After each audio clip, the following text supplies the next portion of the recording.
Espíritu Santo, manda tu fuego, llena mi vida con tu poder.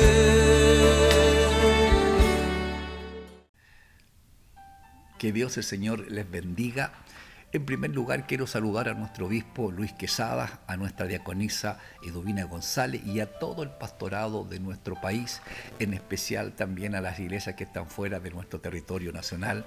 En especial quiero darle un saludo a la iglesia de Francia. Me ha bendecido el Señor con la honra de poder hacer entregar una pincelada, un pequeño análisis de lo que es el capítulo número 3 de la primera carta de Pablo a Timoteo. En este capítulo aglutina una cantidad muy importante de requisitos del liderazgo y deseo que Dios el día de hoy ponga la gracia del cielo para poder entregar y para poder hacer esta pincelada que le he llamado de lo que es un capítulo tan especial. El tema general de este capítulo 3 son los cargos, como dije antes, en la iglesia. El capítulo comienza con la frase palabra fiel. Si alguno anhela obispado, buena obra desea. La declaración del apóstol con la que abre esta sección de su carta, palabra fiel, superficialmente es la misma que usó en el capítulo 1, en el verso 15, palabra fiel y digna, pero en realidad no lo es. La anterior fue usada para introducir una enseñanza de profundo significado respecto a la obra redentora de Cristo. En este caso, no se trata de ninguna solemne declaración de fe, aun cuando los eruditos no están totalmente de acuerdo en este punto. Probablemente la nueva traducción viviente, esta versión un poquito más contemporánea, ofrece la traducción más correcta, por decirlo de alguna manera. Dice: si alguno aspira a convertirse en líder de la iglesia, desea una buena posición honorable. La palabra obispado, en cierto sentido, no transmite su verdadero significado a los lectores de nuestro tiempo, ya que actualmente el oficio de obispo se relaciona más bien con jerarquía eclesiástica. Por lo tanto, anhelar este cargo equivaldría a procurar un trato preferencial en el ministerio cristiano, y estaríamos en lo correcto al creer que tal ambición no es digna de un hombre que decide dedicar su vida al servicio de Cristo. Como ya dije anteriormente, el término obispo es una traducción de la palabra episcopos, que se derivó originalmente de la organización de sociedades seculares y tiene el significado básico de supervisor o líder. También se ha traducido como superintendente, ministro y pastor. Pablo usa aquí este término porque era la palabra más conocida por los griegos, sí señor. Por esta razón, y repito, por esta razón, el apóstol la usa más que anciano, debido a su ministerio en las ciudades gentiles. Buen detalle para poder considerarlo. Por lo tanto, lo que más se acerca al cargo de obispo que Pablo quiere presentar en esta carta es el de un pastor simplemente en una congregación. Interesante detalle para poder tenerlo en cuenta. Creemos que un hombre que cumple los requisitos debiera procurar esta función. Por cierto, no es malo desear un cargo donde alguien pueda ser un instrumento usado por el Espíritu Santo, pero si el Espíritu de Dios no le ha dado ese don y tampoco lo está guiando a aspirar esta responsabilidad, entonces esto sería una tremenda tragedia que afectaría a muchas personas, y eso sería más que lamentable. En los siguientes versículos, Pablo enumera las cualidades que deben tener los líderes de la iglesia. Estas cualidades pueden servir también para que cada pastor o cada líder evalúe su nivel de madurez y se fije en los aspectos de su vida que necesita fortalecer y realizar los cambios necesarios que amerite para lo que estamos escuchando. Los ancianos deben ser, dice, irreprensibles, intachables, como dice el verso 3. Esta característica inicia la lista de cualidades y posiblemente es el título que resume las otras características. Cristo es la única cabeza y Señor de la Iglesia y ha confiado la administración y el pastorado de cada congregación a un grupo de hombres de Dios, como lo dice Efesios en el capítulo 1, versos 22 y 23. Según el Nuevo Testamento, no solo una persona administra la iglesia, sino un grupo de líderes. En nuestra misión, esto sería el pastor, la pastora y su junta de oficiales. Este es el plan de Dios, que se comparte el ministerio. Cada miembro del grupo se complementa a los demás porque tienen distintos caracteres, dones espirituales, experiencia y habilidades. La pluralidad del liderazgo promueve la humildad, la hermandad y el espíritu de servicio y la unidad, obviamente, entre los pastores. Y su ejemplo enseña también a los miembros a servir y trabajar en armonía. Es una forma muy linda de poder entender este concepto. Los tres nombres, anciano, obispo y pastor, que usa Pablo en este capítulo, nos enseñan mucho y hay harto que sacar de ellos. Ya expliqué que en estos pasajes bíblicos los nombres anciano y obispo se refieren, como ya dijimos, al mismo grupo de líderes de la congregación y su responsabilidad es apacentar el rebaño, o sea, la iglesia del Señor. El vocablo anciano tiene además un trasfondo judío. Cada sinagoga judía era dirigida por un grupo de ancianos.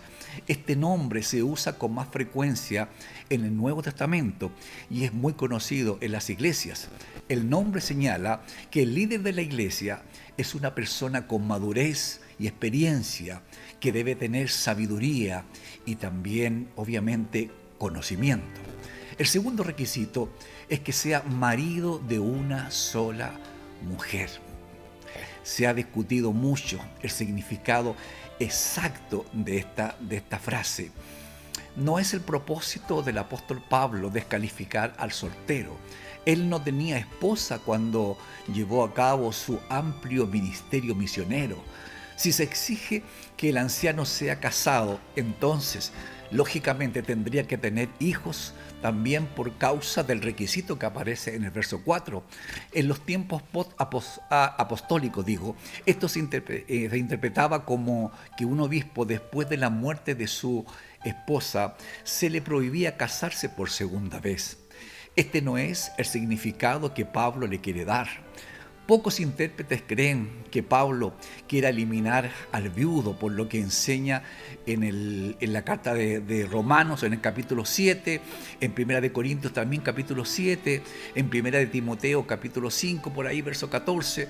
Puede ser dudoso que Pablo haya estado pensando en la poligamia, ya que era prohibida en el Imperio Romano y no representaba ningún problema. Sin embargo, no hay ninguna duda de que si se aplicaría en una sociedad donde se practicara la poligamia. Por supuesto, este requisito descalifica al que tenga más de una esposa o que no sea fiel a ella. En la sociedad pagana de la que provenían los cristianos gentiles de Efeso, la inmoralidad sexual era tan común como lo es hoy en día. Además de su esposa, un hombre podía tener una concubina. Si usamos los términos actuales, diríamos que un pastor no debe ser mujeriego, debe ser irreprochable en asuntos morales. El pastor que es culpable, de adulterio, debe reconocer que ha quedado en deuda con este requisito. Puede que se arrepienta y sea perdonado incluso por su congregación, pero tendría que reconocer que ya no es irreprochable. Por otra parte, Pablo tampoco dice claramente que el hombre divorciado y casado otra vez quede descalificado. Sin embargo, lamentablemente, la mayoría de las iglesias evangélicas interpretan así esta frase. Tal vez necesitemos nosotros nuestro propio concilio de Jerusalén para dilucidar y esclarecer esta problemática. Porque en el mundo cristiano existen tres causales: usadas para aceptar el divorcio. La primera es la excepción bíblica que la encontramos en el Evangelio de Mateo, en el capítulo 5, verso 32. Cuando por causa de la infidelidad, de un cónyuge, se justifica el divorcio. La segunda excepción se le llama el privilegio paulino, basado en 1 Corintios capítulo 7, del verso 12 hasta el 15, con un énfasis obviamente en el verso 15, donde Pablo autoriza a un creyente a separarse cuando su cónyuge no cristiano toma la iniciativa y se va, o sea, cuando abandona a su cónyuge. Y la tercera excepción es la más desconocida, se llama la defensión constructiva, aprobada por el Concilio Mundial de Iglesias, que cita la posibilidad que un pastor, al ser testigo y conocer la penosa vida de maltrato físico y psicológico de un cónyuge en su matrimonio, autoriza a éste para divorciarse. Estoy consciente que estas tres excepciones ameritan un debate mucho más amplio que en algún momento quizás podríamos abordar. De verdad que sí.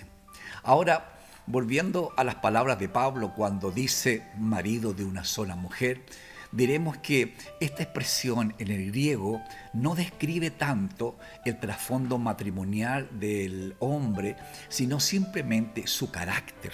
Se refiere a un hombre dedicado a una mujer que es su esposa. Su matrimonio es estable y su relación con otras mujeres es intachable. Es leal a su esposa en palabra, hecho y pensamiento. Su vida sentimental está controlada completamente por el Espíritu Santo. Lo medular es que la iglesia necesita líderes que sean modelos para los demás e irreprensibles en todos los aspectos de su vida, El texto continúa diciendo que un pastor debe ser sobrio. Esto significa que es controlado, de buen juicio, templado y moderado. No está dominado por los deseos de la carne y está libre de toda forma de excesos. Es juicioso y es medido con respecto al uso de la palabra, solícito con respecto a la administración del tiempo y su modo de vivir. Prudente, dice también el texto. Esto quiere decir que es sincero, sabio, sano, humilde, juicioso, maduro, sensato y también equilibrado. No es orgulloso, más bien tiene una perspectiva correcta de su lugar en la iglesia y evalúa las futuras consecuencias de sus acciones. Decoroso, dice también. Literalmente significa ordenado, esmerado y arreglado. Esto se aplica a la presentación personal, el orden de su casa, su oficina y la iglesia. Es un hombre puntual y esmerado en el cumplimiento de sus responsabilidades. Interesante mirarlo de esa manera. Las siguientes dos características sugieren aspectos del ministerio del anciano. Dice hospedador. Literalmente significa que muestra empatía y amor hacia los forasteros. La palabra describe a la persona que está dispuesta a compartir sus bendiciones, las comodidades de su casa y su mesa con los demás, aun cuando no sean sus amigos cercanos. Podemos también aplicar este espíritu a la preocupación y generosidad del cristiano, que llena cualquier necesidad de otro, sea social, emocional o espiritual, y no solo material. Debe también ser apto para enseñar. Esto describe a la persona que tiene la habilidad para enseñar y tiene conocimiento de la escritura y la doctrina, y está dispuesto a comunicar la verdad bíblica a otras personas. Los versículos 4 y 5 sugieren que este ministerio de enseñanza debe obviamente comenzar en su casa, con lo de su propia familia. Después dice, no debe ser dado al vino. Esto significa literalmente que el anciano no le debe llamar la atención un vaso de vino. O sea, que no es un hombre vicioso y que sabe aplicar su dominio propio a todas las áreas de su vida. Y muy interesante ese concepto. No pendenciero, dice después. Esto quiere decir que el pastor o líder no debe ser propenso a la violencia, ni contencioso, ni arrogante, ni vivir a la defensiva. No debe pensar que siempre tiene la razón. No debe ser una persona egoísta. Y las siguientes dos palabras son lo opuesto de pendenciero. Habla de la persona amable, que es gentil, suave y paciente con otros. La cualidad apacible describe a la persona pacífica, la que busca la armonía con otros, no toma una actitud negativa que a menudo está en contra de los demás, y en sus ideas no es egoísta, no es celoso, no es inseguro y tampoco es una persona amargada. Dice también no codicioso. Significa que el anciano no ama el dinero y no vive motivado por las ganancias o el materialismo, ni por las cosas que el dinero puede traer, como una buena posición, poder o simplemente influencias. El siguiente requisito tiene que ver con el hogar y es muy significativo. Pablo vio al hogar como un lugar de entrenamiento para ser un buen líder en la iglesia, porque la iglesia también es una familia. En el hogar el hombre crece espiritualmente, así como en sus relaciones. Además desarrolla su liderazgo espiritual, su enseñanza y su habilidad de administrar y coordinar. Sí, Señor. El hogar es también un campo de prueba en el que puede ser aprobado y evaluado para saber si es idóneo para el liderazgo en la iglesia. Que no sea un neófito, dice también. Esto significa que no debe ser una persona recién convertida, sino uno que ha madurado en la fe para evitar los pecados que condenaron al diablo, la soberbia y obviamente la ambición. Los versículos del 1 al 4 muestran algunas de las características de la falta de madurez. Dice también que sea un retenedor de la palabra fiel. Significa que el anciano es un hombre de convicción tocante a la enseñanza bíblica. En otras palabras, es estable, está bien cimentado en su fe. La palabra de Dios enseña una norma muy alta para que una persona sea líder de una congregación cristiana, y eso los pastores debiéramos tenerlo muy, pero muy en cuenta. Ahora hablemos de los requisitos de los diáconos. En el Nuevo Testamento, Nuevo Testamento no provee mucha información sobre los diáconos. El vocablo diácono indica que su función simplemente es servir, ministrar y atender a las necesidades de los creyentes. Algunas iglesias, como la de Filipos, tenía diáconos, pero es posible que no todas las congregaciones las tuvieran. También considerar ese punto. Hechos 6 de los apóstoles dice que los diáconos fueron nombrados para ayudar a los apóstoles, para que éstos pudieran dedicar su tiempo a la oración y la predicación de la palabra de Dios. Pablo incluye algunos requisitos para los diáconos que no mencionó para los ancianos. Dice honesto, quiere decir digno de respeto y serio de pensamiento y también de carácter. Sin doblez significa que el diácono dice la verdad, es sincero y no engaña, no es dado al mucho vino, semejante al requisito del verso 3. Advierte contra el peligro de tomar vino en exceso. Como los ancianos, el diácono tenía que evitar el amor también al dinero. Guardar el misterio de la fe, dice, con limpia conciencia. Significa que ellos deben estar convencidos de la enseñanza apostólica y que estas creencias han de acompañarse con una vida absolutamente consecuente. Los falsos maestros en Efeso habían dejado la doctrina sana y la buena conciencia, y esa es la razón como Pablo habla de esta manera. También dice sometidos a prueba primero. Indica que los diáconos también tienen que pasar por una evaluación de sus vidas y su servicio al Señor. La forma del verbo indica que esta evaluación requiere un periodo de prueba y no solamente un simple examen. Irreprensible se refiere a una persona que no puede ser acusada de ninguna falta. El sentido es igual al requisito del anciano en el verso 2. En estos pasajes, Pablo colocó primero en la lista como un título. Aquí irreprensible aparece al último como un resumen de todos los demás. Pablo interrumpe la lista de requisitos de los diáconos para hacer una referencia a las cualidades de las mujeres. Una pregunta: ¿quiénes eran estas mujeres? Algunos creen que se refiere a las esposas de los diáconos, pero surge la pregunta de por qué no hizo mención de las esposas de los ancianos, que eran los líderes principales de la congregación. Es mejor entender que estas mujeres son otro grupo que tenían responsabilidades de servicio en la iglesia, o sea, diaconisas como Febe en Romanos 16.